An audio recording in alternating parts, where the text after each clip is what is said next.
নমস্কার বন্ধুরা, আশা করছি সবাই খুব ভালো আছেন আর আমিও ভালো আছি। আজকে নিয়ে চলে এসেছি বাটা মাছ। তো আজকে বাটা মাছ রান্না করব। এদিকে কড়াই বসিয়ে দিয়ে কড়াইয়ের মধ্যে দিয়ে দিয়েছি সাদা তেল।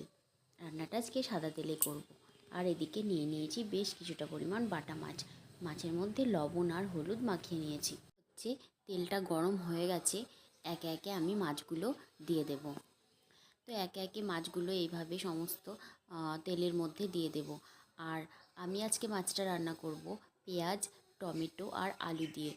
তো একদম অন্যরকমভাবে রান্না করব। আর এদিকে মাছগুলো একদিকটা ভাজা হয়ে গেছিলো, অন্যদিকে উল্টে দিলাম।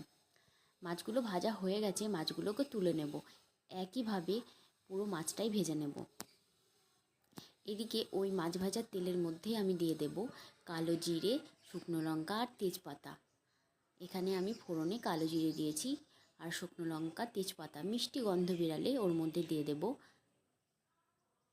আলু, পেঁয়াজ আর টমেটো। তো ফার্স্টে দিয়ে দেব পেঁয়াজ কুচোনোগুলো। পেঁয়াজটা আমি এখানে একটু মোটা করে কেটে নিয়েছি, যাতে একদম গলে না যায়। তো পেঁয়াজটা একটু নাড়াচাড়া করে নেব। নাড়াচাড়া করে নেওয়ার পর ওর মধ্যে দিয়ে দেব আলুগুলো বড় করে পাতলা করে কেটে নিয়েছি।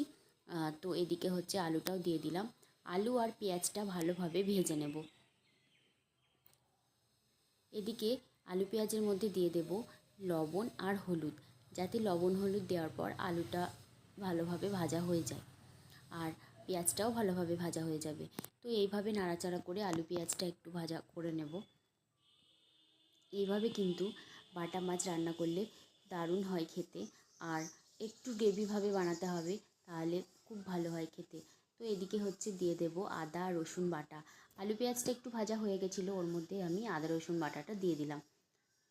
তো আদা রসুন বাটাটা দেওয়ার পর ভালোভাবে আবারও নাড়াচাড়া করে নেব। আমার রান্নার ভিডিও ভালো লাগলে প্লিজ একটা লাভ, লাইক, শেয়ার অ্যান্ড কমেন্ট করার অনুরোধ রইল। আর অবশ্যই বাড়িতে এইভাবে একবার কিন্তু বাটা মাছ বানাবেন, দারুণ খেতে হয়। আর এর মধ্যে আমি বাটা মশলা দিয়ে দিলাম। এর মধ্যে আছে সামান্য ধনে, গোটা জিরে, সামান্য রাঁধুনি, শুকনো লঙ্কা একসাথে বেটে নিয়েছি। তো বাটা মশলাটা দেওয়ার পর ভালোভাবে আমি আলু পেঁয়াজের সাথে মশলাটা কষিয়ে নিচ্ছি। তো এদিকে মশলাটা কষিয়ে নেওয়া হয়ে গেছে, ওর মধ্যে দিয়ে দেব টুকরো করে কেটে রাখা টমেটো। এখানে আমি বড় সাইজের দুটো টমেটো নিয়েছি।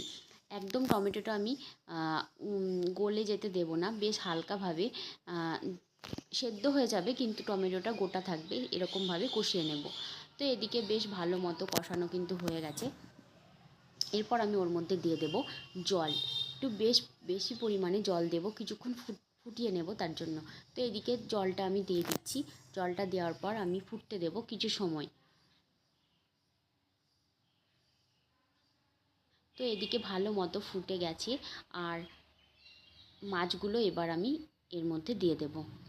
এখানে কিন্তু বেশি ঝোল রাখবো না, হালকা গ্রেভি রাখবো, একদম তেলতেলে ঝোল রাখবো না। তো এদিকে ভালো মতো ফুটিয়ে নেব। মাছটা দেওয়া হয়ে গেছে, মাছটা দেওয়ার পর ভালো মতো ফুটতে দেব কিছু সময়। এইভাবে কিন্তু দারুণ হয় খেতে। তো এদিকে হয়ে গেছে বাটা মাছের ঝোল আলু পেঁয়াজ টমেটো দিয়ে। নামিয়ে নেব। আর নামানোর আগে দিয়ে দেব ঘি। ঘিটা অবশ্যই দিতে হবে সামান্য পরিমাণে।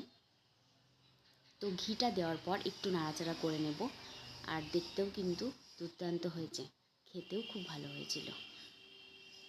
তো রেডি হয়ে গেছে আমার আলু পেঁয়াজ টমেটো দিয়ে বাটা মাছের গা মাখা ঝোল। পরিবেশন করুন গরম গরম এইভাবে। ভালো লাগলে অবশ্যই একটা লাইক করে দেবেন।